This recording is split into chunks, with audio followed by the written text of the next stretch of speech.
Let's turn back to that new CSO study that found 7 in 10 young people are living at home at 25. We're joined by Karl Deeter, CEO of onlineapplication.com, and Rory Hearne, as Social Democrats TD for Dublin North West, and author of Gaff, Why No One Can Get a House. Karl, to you first, what do you make of this finding?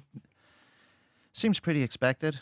It's young people usually don't have the means to buy a house. They're staying in education longer. They're using gap years, traveling, doing a lot of things that you would say to yourself, that's very few people do own a house at 25. And I think that's been the historic norm. So it doesn't strike me as some big, profound piece of gotcha news, certainly. Okay, Rory Hearne, it's not a gotcha moment?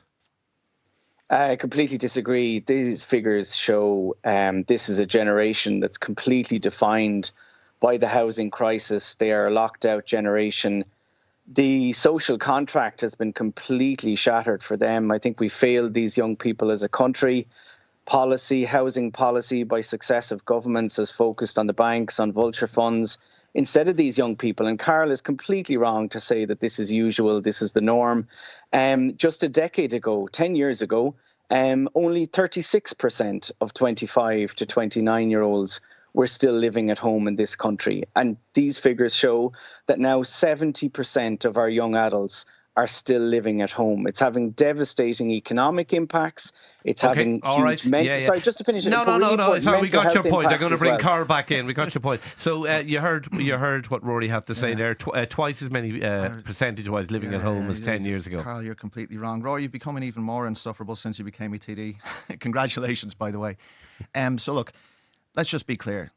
Like, take 1990, 35 years ago. What was the average age of a first-time buyer? It was age 35.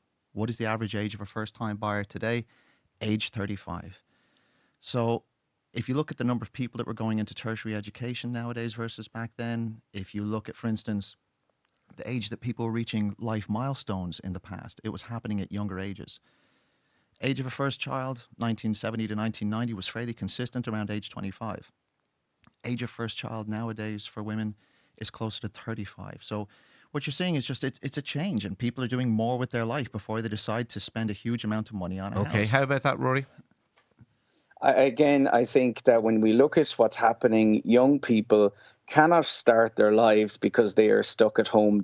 Part of the reason why the age at which people are having children, the age at which they're getting married, is getting older and older. The age of which they're getting their home is partly because of the housing crisis, because cost of living. It's not just about social choices. The majority of these young people who are stuck living at home are not choosing to be at home. They're home because of financial reasons. And again, I wanted to make the point, the mental health impact of this is huge. We are now at 1 in 4 of young people have been either diagnosed with depression or anxiety. Like, these figures are really dramatic. And I think let Karl come back in. No, let Karl come back in. We have to look at this. First of all, the idea of nuclear families, I think it's a wonderful thing. People living together, supporting one another, it's great. And if you ask any 25-year-old, you want to live at home, of course they're going to say no. Equally, if you ask any 16-year-old, is your dad an idiot? They're all going to say yeah. So, I mean, wanting to live outside of the home and having the means to do it, just because you want something doesn't make it happen. And I think it's important to look at Ireland from a European perspective, because I'm sure Rory would point out, like, oh, it's way better in this country, that country. It's actually not. Okay, so let's just be clear. If you look at countries where people, in Ireland, if it's kind of 33 to 35 is the average age buying a home, it's way higher in Spain, Italy, Germany, Sweden, Switzerland, Portugal, Greece. And we're on par with kind of, Spain, Austria, Norway. Some of the countries it's slightly lower. You'd see it in Finland, you'd see it in Belgium. Okay. But we're not some kind of statistical aberration. Rory, how about that? We're not out of sync with the rest of Europe? No, Karl again is wrong on that, unfortunately, because if you look at the figures, good man.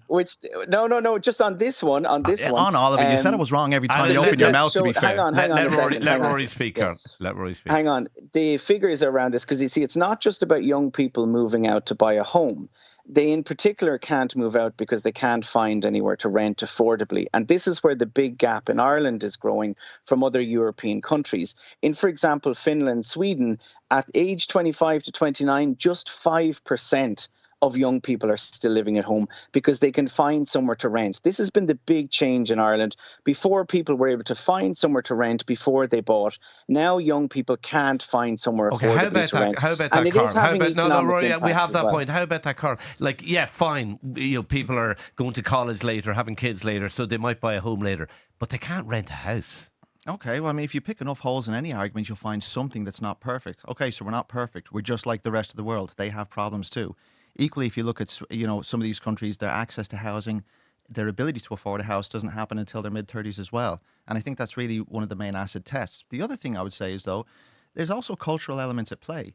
It was very common in the past for certain cultures for people to live at home until they bought a home, whereas in other cultures, it's common to move out and be kind of more independent earlier. You would see that in Nordic countries. But then you've got countries like Italy, Spain, Ireland to an extent, where staying at home is far more common and we have a more cohesive nuclear family situation.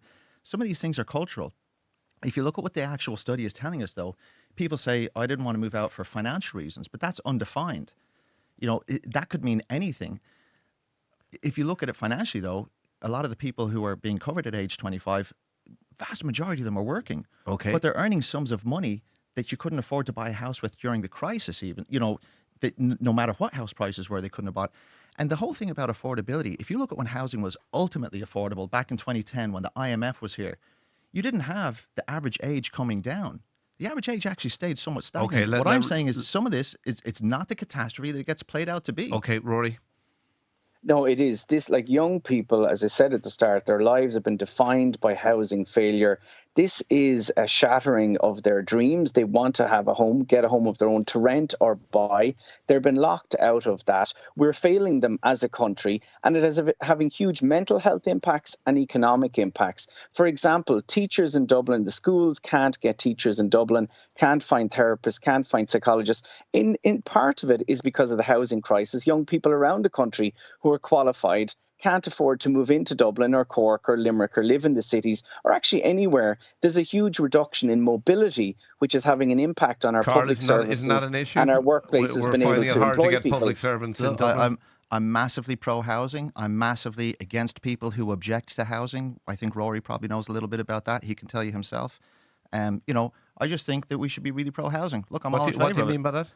That we should be pro-housing? No, but About Rory, tell you a little about that. I think there's a few developments that he's probably had negative observations about in the past, but I'm Rory, confident he'll be able to I explain have that. to give you the right to respond to that.